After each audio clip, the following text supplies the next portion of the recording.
Gengis Khan es probablemente el conquistador más exitoso, revolucionario y brillante de toda la historia. Creó el Imperio Mongol en 1206 y en tan solo 20 años lo llevó a dominar más de una sexta parte del mundo, siendo el mayor imperio de territorios continuos de la historia. Este llegó a tener una extensión de 24 millones de kilómetros cuadrados, abarcando desde la península de Corea hasta el río Danubio al este de Europa, mucho mayor que el Imperio Romano en su apogeo. La increíble expansión militar mongola no se debió a una superioridad numérica avasalladora o a una tecnología armamentística sin precedentes, sino principalmente a la organización militar y a las tácticas de Gengis Khan. El emperador mongol basó su forma de combate en principios pioneros como la meritocracia y el pragmatismo, y utilizó diversas tácticas militares que iban desde vanguardistas formas de combate hasta formas de inducir el terror psicológico en el enemigo. El resultado fue increíblemente exitoso, y verdaderamente nadie estuvo más cerca que Gengis Khan de cumplir algo que hoy es una fantasía: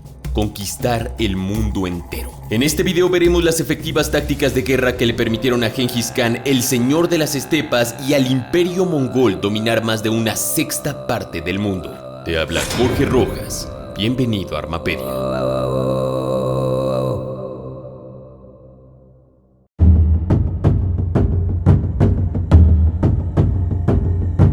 El lugar y el año exacto del nacimiento de Gengis Khan no es conocido, pero la mayoría de historiadores sostienen que nació cerca del lago Baikal en la actual Mongolia en 1155, 1162 o 1227. Su nombre de nacimiento fue Temujin y su padre, Yesugei, era el jefe de un clan menor y pobre llamado los Borijin. En esa época las tribus mongolas estaban cada una por su cuenta y eran violentamente dominadas por los tártaros. Estos últimos fueron los encargados de envenenar al padre de Temujin, o sea Gengis Khan, cuando este tenía solo 9 años de edad.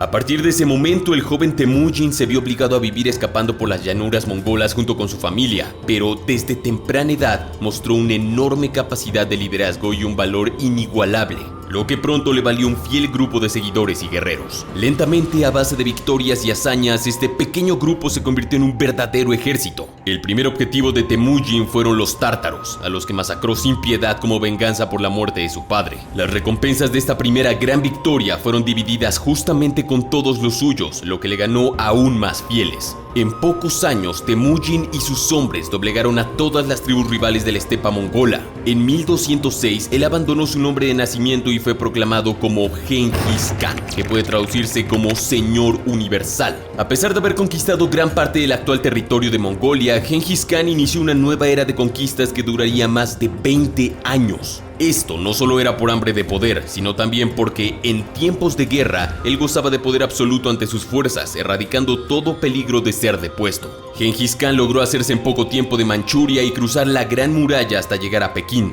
Durante la siguiente década, el Imperio Mongol conquistaría gran parte de China. Mientras tanto, otra parte de su ejército se dirigió al oeste, apoderándose en 1218 del reino de los Karayitai. Luego siguió aún más hacia el oeste, primero enfrentándose al reino Khwarezm, un gran imperio ubicado en los actuales Irán y Afganistán, buena parte de la India, el mar de Japón, el Ártico, el Tíbet, y después expandiéndose hacia el territorio de las repúblicas exsoviéticas de Asia Central e incluso de una parte de la actual Rusia. En 25 años, el ejército mongol conquistó más tierras que el ejército romano en 400 años. Los sucesores del conquistador mongol continuaron las conquistas y en unos años sus ejércitos amenazaban países tan distantes entre sí como Hungría, Egipto y Japón. En total, la enorme conquista de Gengis Khan se cobró la vida de más de 40 millones de personas, cifra que para la época representaba aproximadamente un 11% de la población mundial. En cifras de la población mundial actual, eso supondría terminar con más de 850 millones de personas, algo brutal.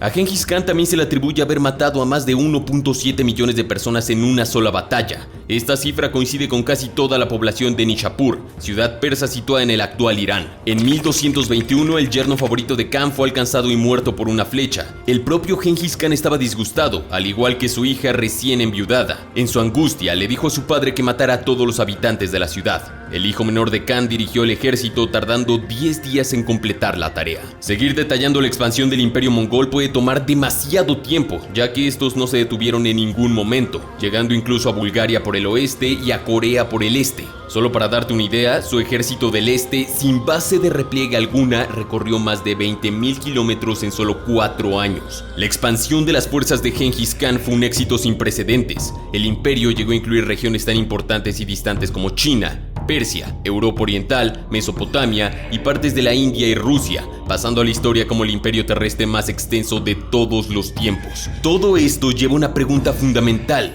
¿cómo demonios lo hicieron? A diferencia de lo que muchos creen, el imperio mongol no contaba con una superioridad armamentística avasalladora sobre sus rivales. De hecho, su arma principal, el potente arco compuesto, solo presentaba pequeñas diferencias con el usado por los escitas más de 2000 años antes. De la misma manera, si bien las fuerzas de Genghis Khan llegaron a estar compuestas por más de 1 millón de hombres, lo cierto es que este contaba con muchos ejércitos que se encontraban conquistando distintos territorios de forma simultánea. No era un solo ejército de 1 millón de hombres. Por esto mismo, era más que común que las tropas mongolas tuvieran que luchar en inferioridad numérica contra el enemigo que luchaba por no ser completamente conquistado.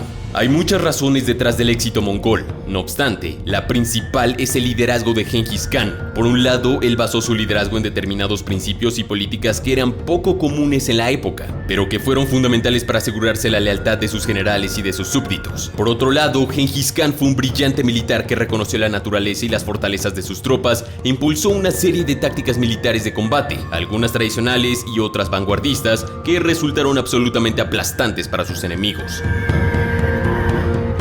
Empecemos por lo primero. Más allá de su poder en tiempos de guerra, la sociedad impuesta por Genghis Khan era considerablemente justa, al menos para con sus guerreros y ciudadanos. Él permitía que cada pueblo o imperio conquistado mantuviera su propio idioma, tradiciones e incluso algunas de sus autoridades civiles siempre bajo el control mongol. Este introdujo una época de paz y seguridad en Asia que trajo un creciente intercambio cultural entre sus pueblos. Genghis Khan nunca intentó imponer la cultura de su pueblo por sobre los territorios dominados, hasta el punto que introdujo una política de tolerancia religiosa, donde todas las personas y religiones eran iguales ante la ley mongola. Aunque esto pueda parecer que no tenga tanto que ver con la guerra, Genghis Khan sabía que para sostener un imperio de semejante tamaño necesitaba toda la obediencia y predisposición posible. Él pensaba de forma simple pero inteligente: si la gente estaba contenta, no iniciaría levantamientos. De la misma forma, muchos de los pueblos a conquistar escuchaban esto y preferían entregarse a los mongoles, dado que las condiciones no sonaban tan mal, y de esa forma evitarían ser masacrados por su ejército. Esta unidad y paz en su imperio le permitió a Genghis Khan crear una intrincada red de rutas de suministros y comunicaciones que abarcaba gran parte de Asia y permitía comunicarse y mantener en buenas condiciones a sus ejércitos que peleaban en territorios tan distantes, lo que en la guerra moderna sería tener una buena cadena de suministros y logística. No obstante, tal vez la decisión militar más fundamental y que más justifica el éxito es basar la organización de su ejército en la meritocracia, es decir, vincular el rango de sus hombres a su competencia en combate y no a su linaje.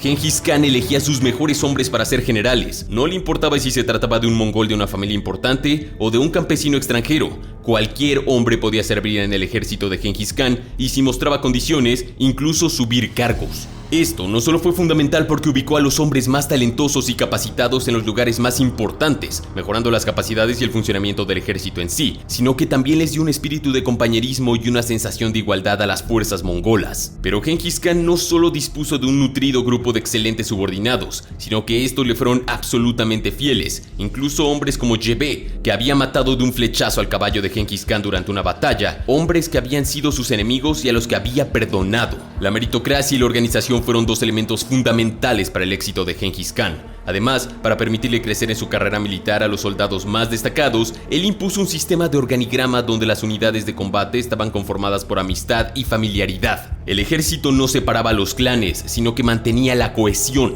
Esto creaba un sentido de lealtad en el que cada hombre estaba dispuesto a sacrificarse por cada uno de sus compañeros, ya que en muchos casos eran familiares directos o amigos muy cercanos. No obstante, todo esto no significa que Gengis Khan no pudiera ser cruel y destructivo como cualquier otro emperador o conquistador o dictador de la actual época. Él sabía muy bien que el miedo era una de las herramientas más poderosas con las que contaba, pero este no solo aplicaba el temor en sus enemigos, sino también en sus soldados y súbditos. La disciplina que implementó en sus tropas era durísima y los castigos ante las violaciones a su código aún más duras y generalmente colectivas. Esto quiere decir que toda una unidad sufría por las acciones de un soldado. Según Juan de Plano Carpini, un monje franciscano que visitó el Imperio Mongol 18 años después de la muerte de Gengis Khan, si algún soldado de una unidad de 10 hombres, o sea, un Arban, huía en plena batalla, era ejecutado con sus compañeros. Y si era todo un Arban el que huía, entonces era justiciada la unidad de 100 soldados, un Yagun. Esto funcionaba a la perfección para evitar levantamientos, deserciones y traiciones. Si bien todo esto jugó un rol fundamental en la sociedad y en la máquina de guerra mongola, fueron las tácticas de guerra de Khan y sus generales las que le permitieron ganar batallas constantemente y conquistar una buena porción del planeta. Estos siempre fueron sumamente pragmáticos y delicados a la hora de planear la batalla. Previo al momento de atacar había un intenso trabajo de inteligencia sobre el enemigo para preparar la estrategia de combate más acorde o efectiva de acuerdo al contrincante. Era frecuente que los espías mongoles viajasen en las caravanas comerciales o que se extrajese la información directamente de los comerciantes. Si bien el ejército mongol tenía sus tácticas usuales, las cuales funcionaban a la perfección considerando las características de los ejércitos mongoles, lo cierto es que Gengis Khan y sus generales no tenían miedo de cambiar o de adaptar sus formas de combate.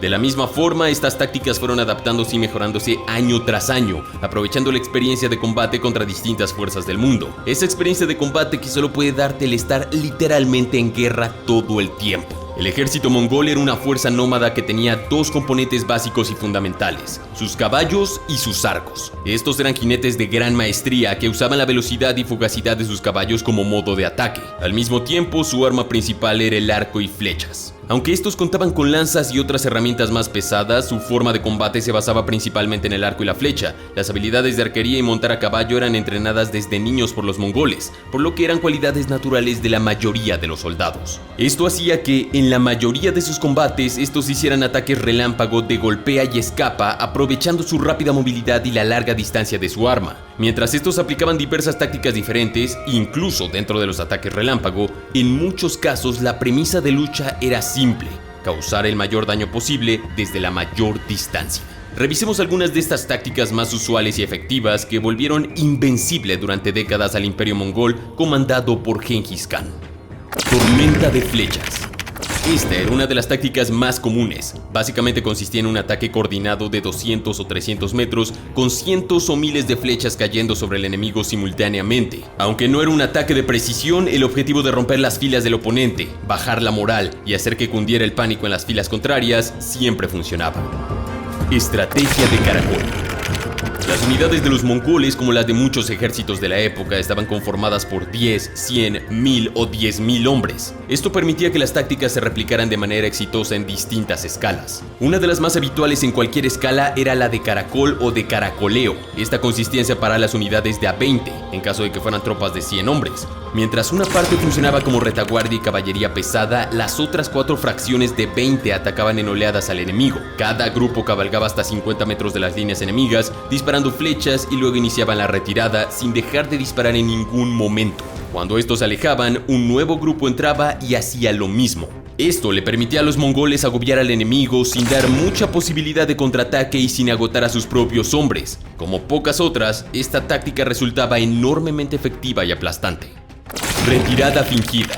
Esta clásica estrategia de guerra practicada desde la antigüedad era una de las especialidades de las fuerzas de Gengis Khan. La retirada fingida consistía en un ataque realizado con una fuerza menor que, al verse rápidamente superada, emprendía la retirada.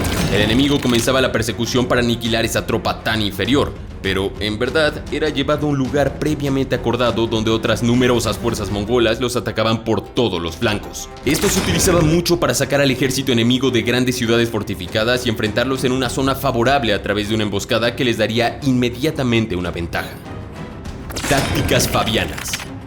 Originada en la Segunda Guerra Púnica entre Roma y Cartago, esta estrategia militar apuntaba a vencer al oponente a través del desgaste. En la misma, los mongoles evitaban los grandes combates directos, se separaban en numerosos grupos y agobiaban al enemigo, entrando en pequeños combates o cortando sus líneas de suministros. Al estar separados, el enemigo nunca sabía exactamente contra cuántos soldados se enfrentaba y la sensación de constante peligro desgastaba las defensas y la moral de los defensores. Esta estrategia podía durar días, semanas o meses, lo que fuese necesario para encontrar el momento justo de lanzar un ataque grande y sorpresivo.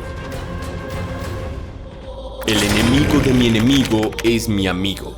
Los mongoles probaron nuevas estrategias para hacer frente a situaciones desconocidas. Una de ellas fue cuando en su conquista por el norte de China, en su lucha contra los Jurchen en el 1211, solo pudieron apoderarse de ciudades pequeñas o mal defendidas, principalmente a través de ataques por sorpresa. Pero en los años siguientes desarrollaron un potente tren de asedio por el sencillo sistema de reclutar a miles de desertores chinos que aportaban los conocimientos e incluso las máquinas de asedio de las que los mongoles carecían. En este caso, las capacidades de adaptación se combinó con la meritocracia, que no solo se aplicaba a los mongoles, cualquiera podía servir en el ejército de Genghis Khan, desde un humilde pastor de la estepa con aptitudes para el mando, hasta un desertor chino con conocimientos en la guerra de asedio. Tácticas de flaqueo y doble envolvimiento. Usadas hasta hoy en día, estas tácticas militares históricas tampoco eran ajenas para Genghis Khan. Estas eran muy utilizadas por los mongoles, tanto para atacar ciudades como para enfrentarse a fuerzas superiores numéricamente. Envolver al enemigo y rodearlo para atacarlo por cualquier flanco de forma sorpresiva siempre ha sido una estrategia exitosa, y en manos de un ejército tan rápido para desplegarse y tan efectivo como el mongol, era básicamente una sentencia para el enemigo. Claramente, estas solían hacerse con una cantidad grande de jinetes. Tácticas de guerra psicológica.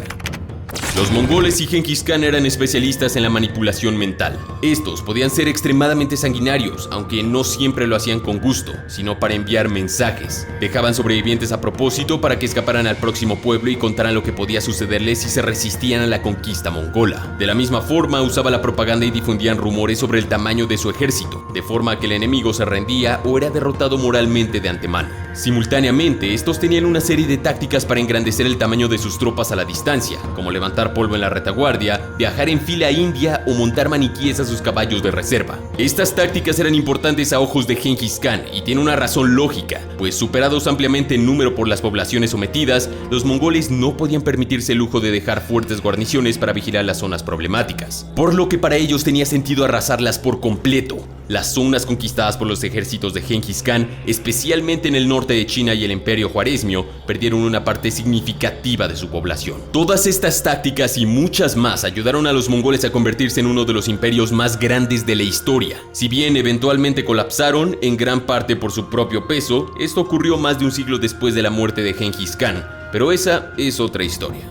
Una de las frases más icónicas de Genghis Khan y que engloba mucho de su personalidad como conquistador fue la siguiente: soy el castigo de Dios. Si no hubieran cometido grandes pecados, Dios no habría enviado un castigo como yo. Antes de morir, Genghis Khan, a diferencia de otros grandes conquistadores como Alejandro Magno y Atila, dejaron resuelta su sucesión para evitar luchas de poder que pudieran debilitar o incluso destruir el imperio que él mismo construyó desde cero y con el que casi logra su objetivo de conquistar todo el mundo.